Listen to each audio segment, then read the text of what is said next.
오늘 우리에게 주시는 하나님의 말씀은 출애굽기 9장 13절부터 24절에 우리 교독하도록 하겠습니다. 제가 먼저 읽습니다. 여호와께서 모세에게 이르시되 아침에 일찍이 일어나 바로 앞에 서서 그에게 이르기를 히브리 사람의 하나님 여호와의 말씀에 내 백성을 보내라. 그들이 나를 섬길 것이니라.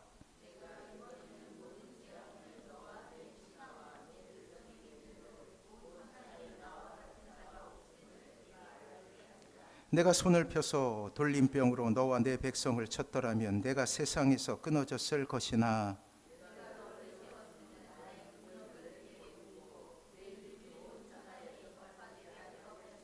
내가 여전히 내 백성 앞에 교만하여 그들을 보내지 아니하였느냐.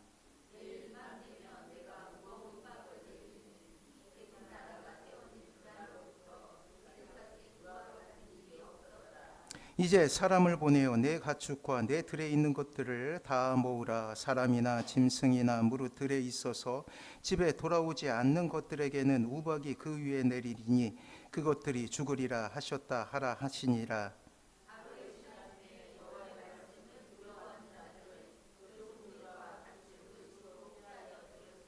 여호와의 말씀을 마음에 두지 아니하는 사람은 그의 종들과 가축을 들에 그대로 두었더라.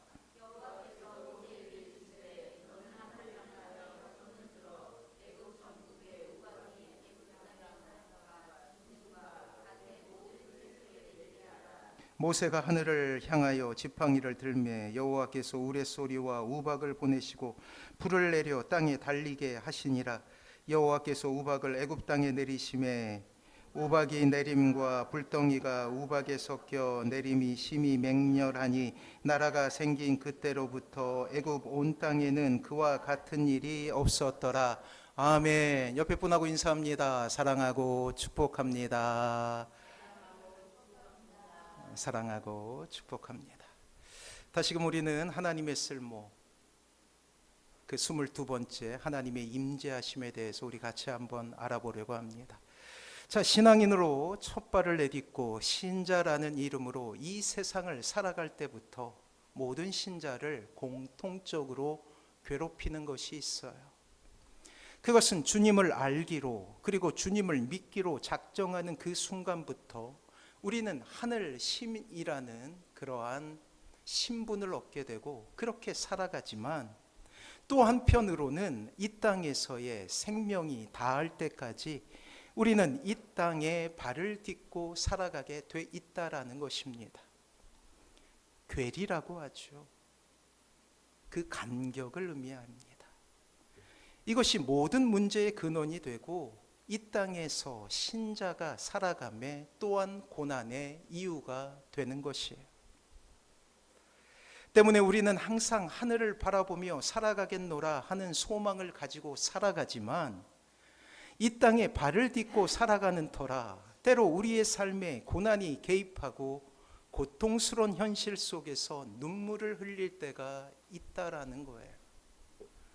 당혹스럽죠. 때로는 너무나 큰 절망에 무릎을 꿇기도 합니다. 바로 가치관의 혼동, 무엇을 바라봐야 할지 알지 못하는 혼란이 생긴다는 거예요. 괴리라는 상황에 빠지게 되기 때문이에요. 괴리란 어그러져 동떨어짐이라는 뜻을 가지고 있죠. 너무나 힘든 시간을 보낼 수 있다라는 거예요. 그래요. 결론과 결과는 성경을 통해서 잘 알고 있지만 또 이 땅에서 신자로 살아가는 것이 가장 가치 있는 것이라는 것을 머리로는 알지만 실제로 내 삶에 고통이 개입하고 눈물이 나의 친구가 될 때 그 모든 것은 성경의 이야기요 신앙 좋은 사람의 이야기가 되어버리는 경험이 있다라는 거예요. 자, 고난의 현장에서 우리의 눈은 하나님의 섭리를 바라보기에 너무나 무기력한 눈이 되어버립니다. 그리고 발자국의 주인공처럼 하나님을 향해 질문하죠. 모래 위에 나타난 발자국을 우리는 기억하고 있지 않습니까? 그 발자국의 주인공이 이렇게 고백했어요. 도대체 제가 어려울 때, 고난당할 때, 외로울 때 어디에 계셨나요? 라고 말이에요. 하나님께서는 분명 우리의 삶에 들어와 우리와 동행하고 계신데, 우리의 연약한 눈은, 믿음 없는 눈은 여전히 세상의 고난에 주눅들어 홀로 이 고난의 길을, 이 모래밭, 이 사막길을 홀로 가고 있다라는 그러한 생각 가운데 고통하게 된다라는 거예요. 그런데 교회사에서 보면 아주 놀라운 장면이 보이게 됩니다. 예전에 한번 소개한 적이 있어요. 어떤 신학자가 초대교회에 관련된 문서를 연구하다가 이상한 점을 발견하게 됩니다. 초대교회 교인들에 대한 삶이 기록되어 있는 그 문서에 나와 있는 사람들의 이름 앞에 이 꾸미게 되는 단어 하나가 등장하고 있는데, 티테이오스라는 단어가 한결같이 붙어 있었다라는 거예요. 성경에 나오는 바나바와 바울, 베드로와 같은 모든 사도들뿐만 아니라 일반 평신도로 생각되는 사람들의 이름에도 어김없이 티테이오스라는 꾸민말이 그렇게 붙어 있음을 발견하게 됩니다. 신학자는 곧 이 단어의 뜻을 알아보게 되는데, 이 티테이오스라는 뜻은 염려하지 않는 사람이라는 뜻이에요. 염려하지 않는 누구누구라는 뜻이죠. 당시 초대교회 교인들은 예수님을 믿는 것이 발각되면 우리가 잘 아는 대로 원형 경기장으로 끌려가고 비참한 고문을 당할 위기에 처해 있었죠. 가다콤이라는 그러한 철체절명의 환경에서 예수님께 예배하기 위해서 무덤 밑으로 숨어 들어가 그곳에서 몇 달을 살아갈 때도 있었어요. 그럼에도 불구하고 그들은 걱정하지 않는 사람, 혹은 염려하지 않는 사람이라고 불리웠다라는 것이에요. 그렇습니다. 하늘의 소망을 품고 주님을 의지하는 사람들에게 염려는 더 이상 필요치 않는 삶의 요소가 되는 거예요. 이미 모든 생각과 열정을 하나님의 일을 위해 사용하고 있고, 하나님은 그러한 신자들에게 하나님의 놀라운 평안이라는 정서를 허락하고 계시기 때문이죠. 사랑하는 성도 여러분, 어떠한 문제를 만나더라도 염려하지 않는 오늘날의 티테이오스로의 삶을 살아가시기 바랍니다. 그래서 우리가 이렇게 기도했으면 좋겠어요. 주님, 문제를 걱정하지 않는 티테이오스가 되게 하여 주시옵소서. 이렇게 고백할 때 우리의 삶 가운데 이러한 놀라운 은혜가 있을 줄 믿습니다. 자, 신자가 이 험악한 세상을 살아가면서도 티테이오스로 살아갈 수 있는 이유가 무엇일까요? 그렇습니다. 우리가 서 있는 곳이 어느 곳이건 간에 하나님의 임재, 하나님의 동행하심을 경험할 때 우리는 염려하지 않는 사람이 될 수 있다라는 거예요. 땅에 사나 하늘을 사는 비결 가운데서 그 은혜를 경험하게 되는 것이죠. 우리는 지금 연속된 설교를 통해 하나님의 임재라는 주제를 알아보고 있죠. 하나님께서는 자신의 백성을 지키시고 구원하실 때에 그 백성들의 삶 가운데 들어오신다고 했어요. 신자의 삶 가운데, 신자의 시간 가운데, 신자가 서 있는 장소 가운데로 들어오셔. 그것을 임재라고 부르죠. 임재의 의미는 일반적으로 왕이나 황제가 자신이 통치하는 지방 중 한 곳을 방문할 때 사용하는 언어입니다. 그래요. 하나님은 저 멀리 하늘에서 이 땅의 백성들의 고통스러운 외침을 듣고만 계시는 분이 아니라는 거예요. 이곳 신자의 한숨이 있는 바로 이곳에 함께 임마누엘 하시는 분이시죠. 우리가 붙잡아야 될 소망이 있다면 그것은 바로 하나님의 임재이죠. 구약 성경에는 이러한 하나님의 임재를 상징하는 여러 가지 증거들이 있었어요.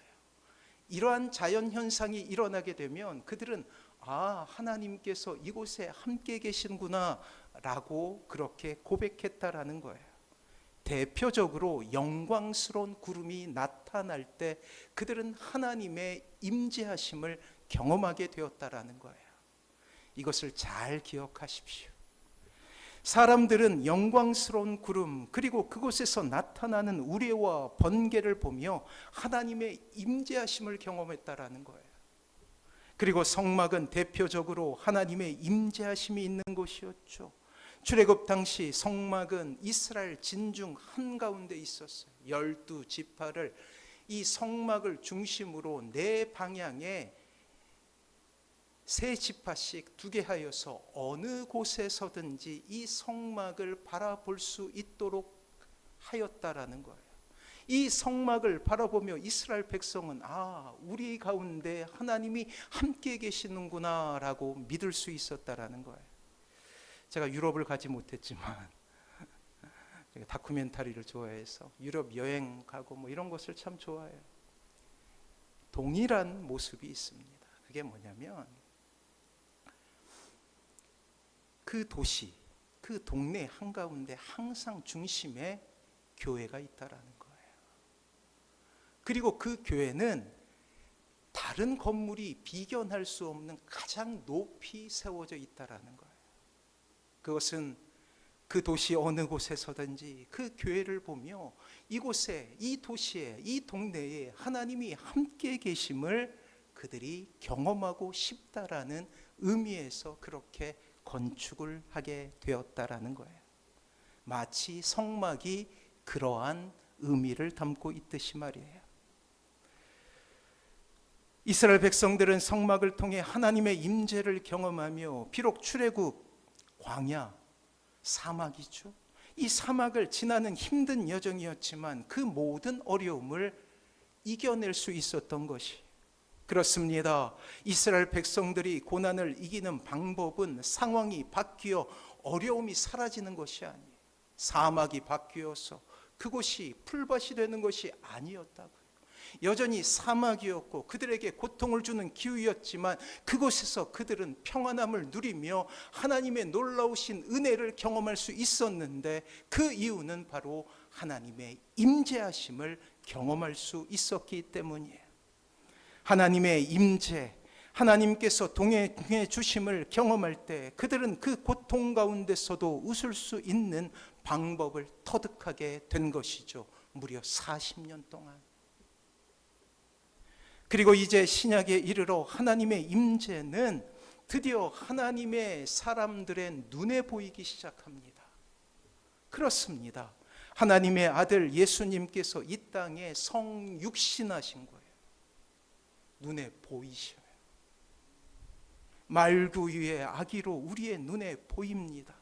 그리고 그 아기의 별명은 임마누엘이에요. 하나님이 우리와 함께 계시다. 그리고 그 마지막은 십자가였죠. 그 사랑의 형틀에서 우리는 하나님의 임재하심을 사랑으로 경험하게 되는 거예요. 그리고 이 하나님의 임재는 미래의 시제에도 영향을 미치게 되는데 종말론적인 의미를 갖게 되는 것입니다. 언젠가 하나님께서 결정하시는 그날에 예수님은 이 땅에 재림하시게 될 거예요. 우리가 그렇게도 소원하는 바, 주님은 모든 사람의 눈에 보이며 이 땅에 재림하시어 신자들의 눈물을 닦아주시고 영원히 우리와 함께 하신다고 했어요. 그래서 초대교회 신자들은 이렇게 인사했습니다. 마라나타, 주 예수여 어서 오시옵소서라고 말이에요. 사랑하는 성도 여러분, 여러분들의 인생 가운데 하나님의 임재하심이 있길 소원합니다.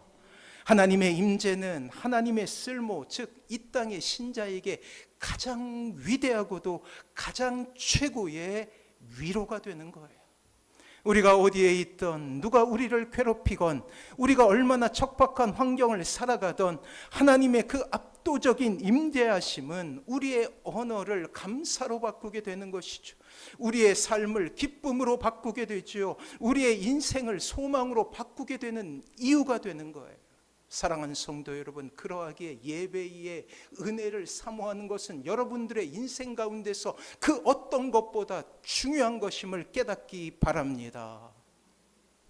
그래요, 우리에게 지금 필요한 것은 하나님의 임재예요. 자, 오늘 본문은 이스라엘 민족이 출애굽하기 직전의 이야기예요. 우리가 잘 알다시피 애굽에서 포로로 잡혀 있었던 바로 그 시점이었죠. 이스라엘 백성들을 이끌고 나가겠다라는 모세의 선언에 오히려 당황한 것은 그 시대 세상을 지배하고 있었던 이집트의 왕 파라오였죠. 하지만 이내 파라오는 그 정체를 드러내고 맙니다. 하나님의 백성을 내어달라는 모세의 요구에 말을 바꾸어 강팍함으로 대항하게 되는 거예요. 하나님께 항거하죠. 세상을 소나기에 쥐고 있었던 바로에게 하나님은 보이지 않았고 강팍함은 더욱더 커져가고 있었어요.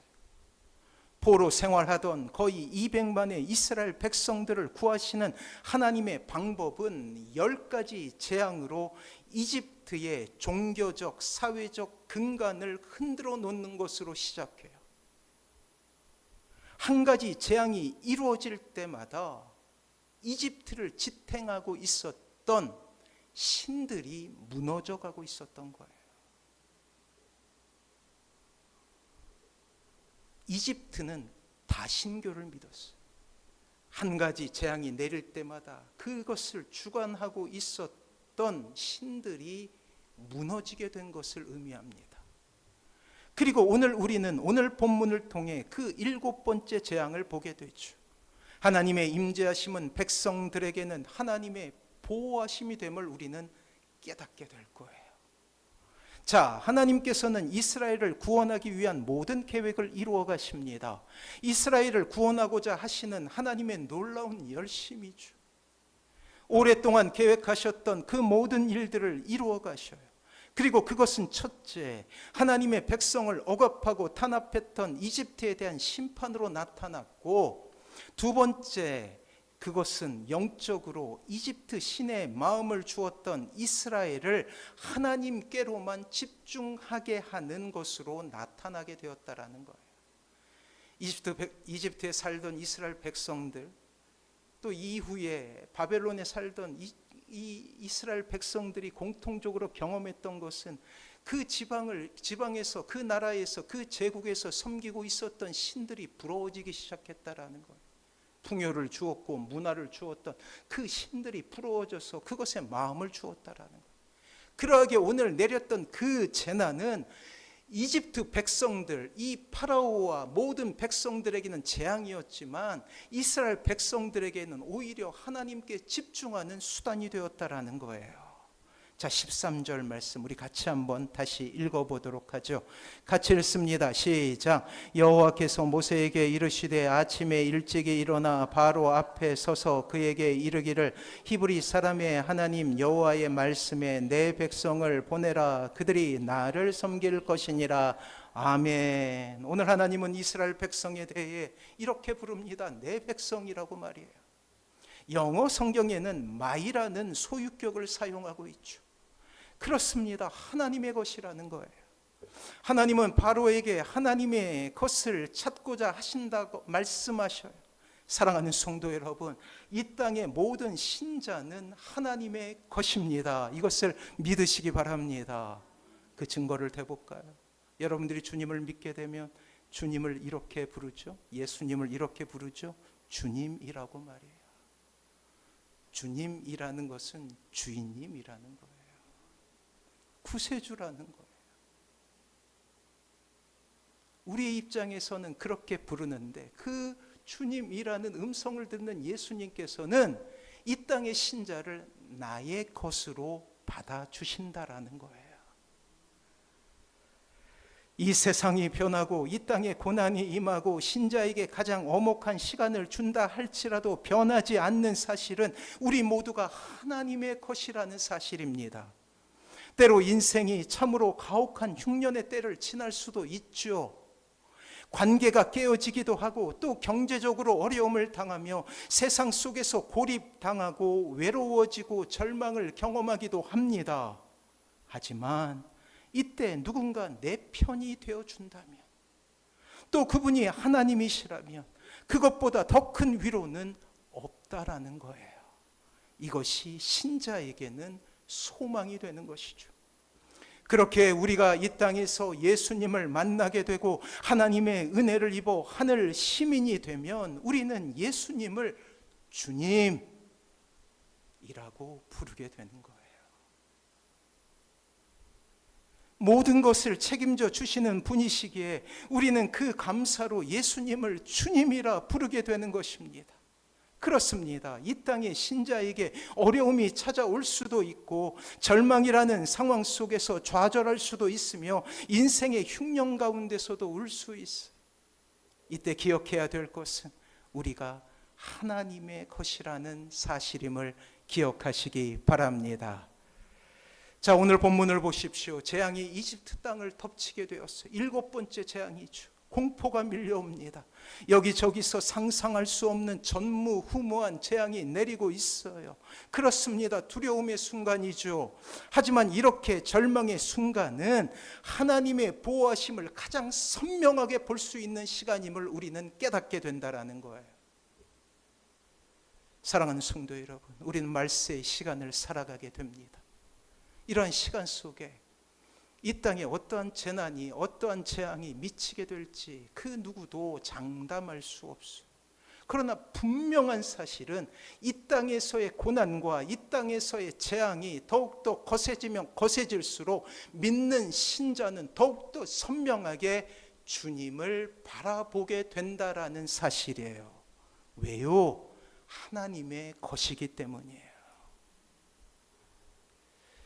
오늘 이 출애굽의 상황 속에서 하나님께서 이스라엘 백성들을 도우시는 방법은 무엇이었냐면 고센, 이스라엘 백성들이 살고 있었던 지역이었어요.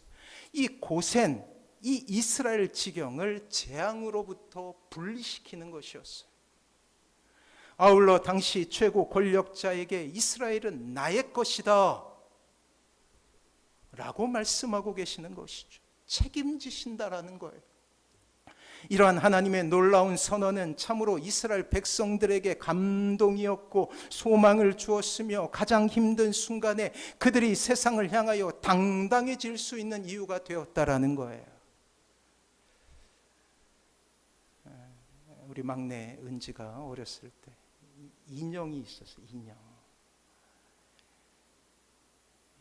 꼬질꼬질해가지고 하도 가지고 놀았더니 거기다 침을 흘리고 뭐 여기저기 뒹굴고, 그래서 그것을 애착 인형이라고 부르죠.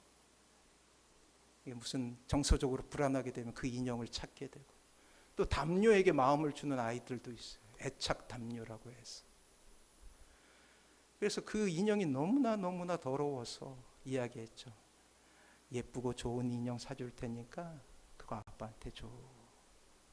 싫다는 거예요. 자기는 이 인형이 좋다는 거예요. 지키고 싶은 거예요. 나의 것이기 때문에.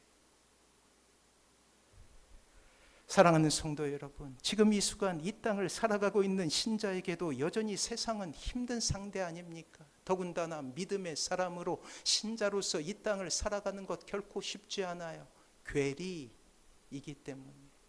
더군다나 가족 안에서 이 괴리가 생기면 더욱더 그 가정에서 견디는 것이 어려워진다라는 거예요. 믿는 가족과 믿지 않는 가족 간의 괴리는 점점 더 커지기 때문이에요. 때로는 살 수 있는 희망조차 잃어버리게 되는 어려움이 찾아올 수도 있어요. 이때 기억하십시오. 하나님께서 여러분을 나의 것으로 불러주십니다. 그래요, 우리는 하나님의 것이. 성경은 끊임없이 이 땅의 신자에게 권면하죠. 하나님의 소유라는 것이, 하나님께서 끝까지 책임지신다는 것이, 이것이 우리에게 소망이 됩니다.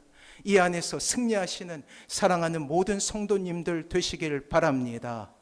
자, 하나님은 우선 이집트에 우박의 재앙을 내리셔. 그 무시무시함에 대해 성경은 이렇게 묘사하고 있어요. 우리 같이 한번 읽어볼까요? 23절, 24절 같이 한번 읽어봅니다. 시작. 모세가 하늘을 향하여 지팡이를 들매 여호와께서 우레소리와 우박을 보내시고 불을 내려 땅에 달리게 하시니라.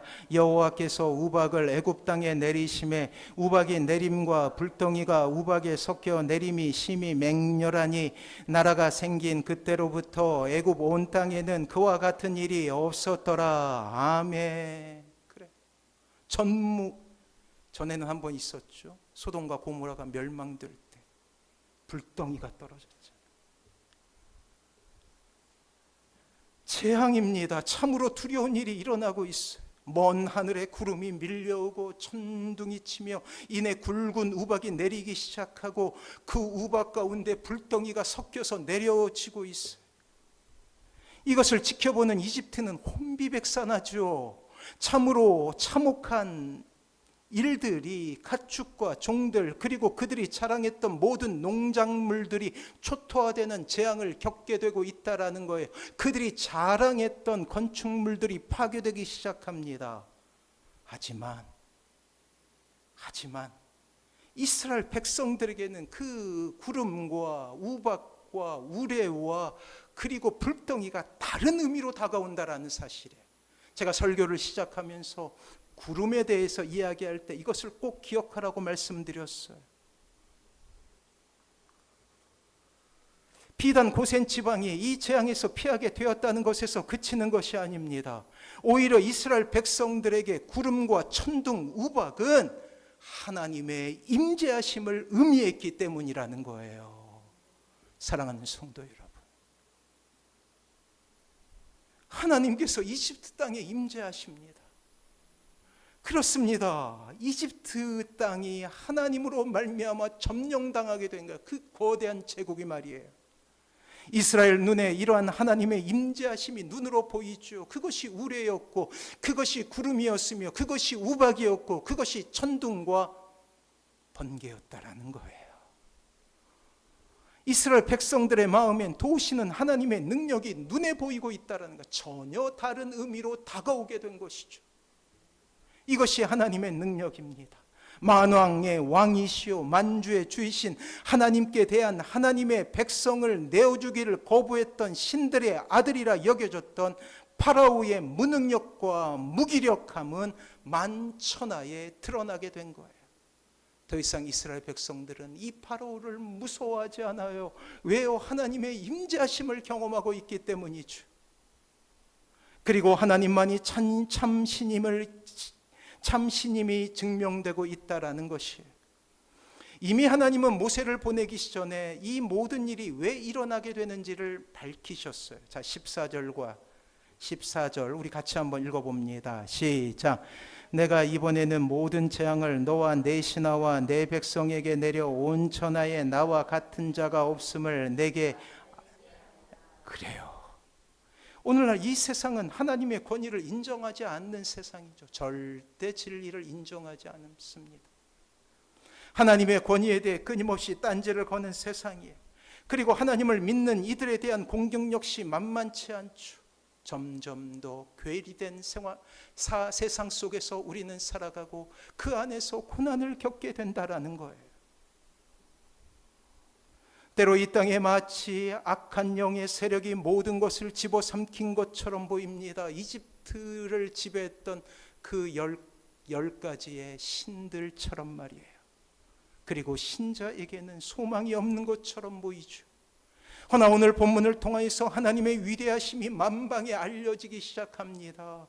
하나님의 영광이 온 땅을 덮고 있으며 이것을 보는 모든 이들은 두려움에 빠질 수 없어요. 반대로 신자들에게는 하나님의 임재하심 가운데 놀라운 정서들이 물밀듯이 밀려오기 시작했으니 그것이 바로 평안이라는, 샬롬이라는, 에이레네라는 그러한 정서가 밀려오기 시작했다라는 것이죠.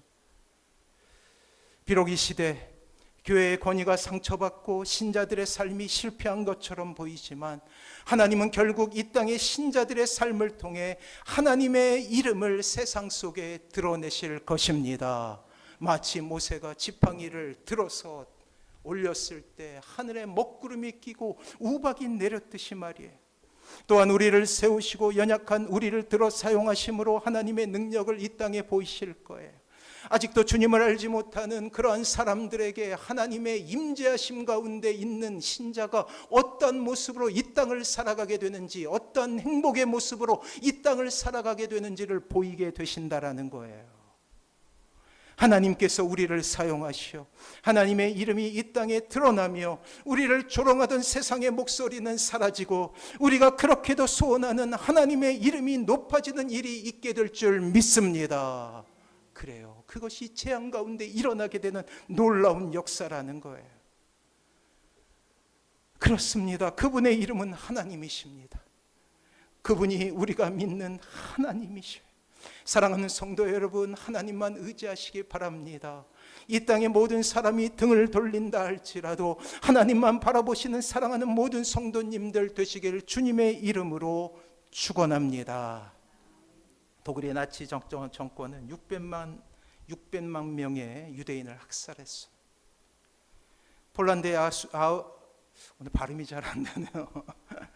폴란드의 아우슈비츠 수용소에서 150만 명이 독가스로 처참하게 학살을 당했죠. 그런데 이 아우슈비츠의 절망적인 상황 속에서도 살아남은 역사의 위인될 인물이 하나 있었어요. 그 중에 한 사람이 금세기 최고의 정신과 의사가 된 빅토 프랭클이라는 사람이었어요. 그가 혹독한 아우슈비츠의 주여, 저 악한 영이 지금 역사하고 있습니다. 아우슈비츠 수용소라고 할게요. 이제 수용소에서 살아남을 수 있었던 비결은 아무리 어둡고 캄캄한 현실에서도 희망을 포기하지 않았기 때문이에요. 그는 어느 날 노동 시간에 흙 속에 파묻힌 유리병 조각을 몰래 바지 주머니에 숨겨서 가지고 옵니다. 그리고 그날부터 그 유리 조각으로 매일 아침 저녁 2번씩 깨끗이 면도를 했다고 해요. 그때마다 그는 마음속으로 이렇게 고백합니다. 희망을 버리지 않으면 언젠가 좋은 날이 올 거야. 아침이 되면 나치들이 문을 밀치고 들어와 일렬로 선 유대인들 중에서 그날 처형자들을 곤란해 가스실로 끌고 가는데 언제나 깔끔하게 면도하여 삶의 의지가 뚜렷이 나타난 이 사람만큼은 차마 가스실로 보내지 못했다라는 거예요. 당시 수용소에 끌려 들어간 사람의 평균 수명은 6개월이었습니다. 프랭클은 희망을 포기하지 않고 하루하루를 기대하며 견뎌내므로 승리자가 되었죠. 그는 세계적인 심리학자가 되어 희망을 노래하기 시작합니다. 그렇습니다. 우리가 처한 상황이나 처지가 아무리 암담하고 절벽 같은 사면 초가라 할지라도 희망이 있어요. 우리에게 보이는 그 먹구름은 우리를 힘들게 하는 구름이 아니라 오히려 하나님의 임재하심을 느낄 수 있는 하나님의 도구가 되기 때문이에요. 사랑하는 성도 여러분, 여러분들의 인생 가운데도 흉년의 때가 찾아올 수 있습니다. 여러분들의 인생 가운데도 고통의 고난의 때가 찾아올 수도 있어요. 그때 기억하십시오. 하나님은 그 고난 가운데 우리와 함께 하신다라고 말이에요. 오늘 하나님은 우리를 향하여 너는 내 것이야, 내가 책임진다라고 말씀하신 시편 2장 2편 7절과 8절 말씀 주보에 있죠. 우리 같이 한번 읽어봅니다. 주보에 있습니다.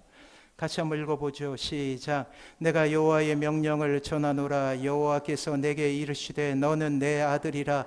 오늘날 내가 너를 낳았도다. 내게 구하라. 내가 이방 나라를 내 유업으로 주리니 내 소유가 땅끝까지 이르리로다. 아멘. 너는 내 아들이야. 너는 내 딸이야. 주님께서 말씀하셔. 내 소유다라고 말씀하셔요. 이제 설교를 마무리합니다. 사랑하는 성도 여러분, 지금 여러분이 두려워하는 이유가 무엇입니까?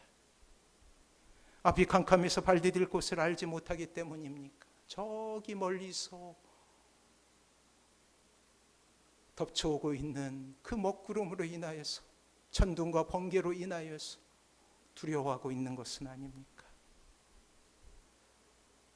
사랑하는 성도 여러분, 오히려 그것은 하나님의 임재하심을 우리에게 보여주는 놀라운 하나님의 증거임을 기억하시기 바랍니다.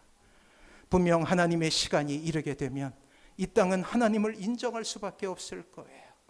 이 땅에 하나님의 때를 구하며 하나님만 바라보시는 사랑하는 모든 성도님들 되시길 바랍니다. 사랑하는 성도 여러분, 하나님의 임재하심을 경험하며 우리를 향하여 나의 것이라, 너는 내 아들이다, 너는 내 딸이다 말씀하시는 하나님의 음성을 들으십시오. 더욱 민감하게 하나님의 음성을 듣기 위해 하나님께 집중하시길 바랍니다. 오늘 이 예배의 시간은 하나님의 임재하심이 있는 시간이에요. 하나님은 이 예배 가운데 함께 하시며 우리를 하나님의 소유로 삼기를 원하십니다. 이렇게 하나님 편에 설 때 비록 우리가 걷는 곳이 사막과 같은 척박한 곳이라 할지라도 그것은 오히려 하나님의 나라가 될 거예요. 저 멀리 먹구름이 밀려오고 천둥과 번개가 치는 두려운 상황이 오히려 하나님을 경험하게 되는 놀라운 일이 될 것입니다. 그래요, 하나님의 쓸모인 신자가 경험하는 시간은 하나님의 임재입니다. 사랑하는 성도 여러분, 하나님의 임재, 그 신비한 은혜를 사모하며 주님의 사랑으로 다시 일어나시는 모든 성도님들 되시길 주님의 이름으로 축원합니다. 우리가 찬양하며 결단하며 우리가 밟는 그 땅이 하나님의 나라가 되길 주님 앞에 경배하도록 하겠습니다. 꽃들도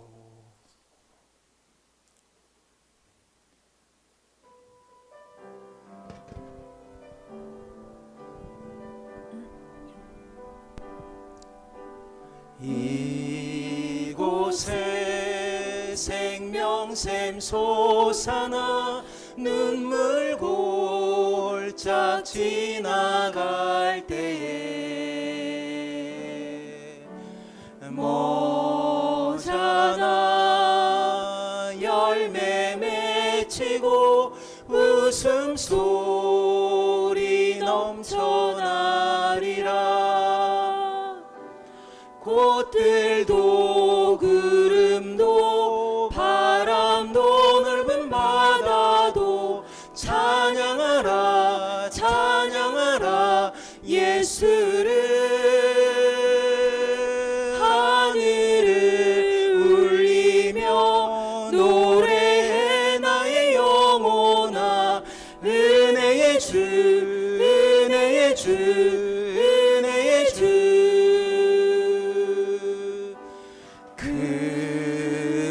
그날에 하늘이 열리고 모든 이가 보게 되리라.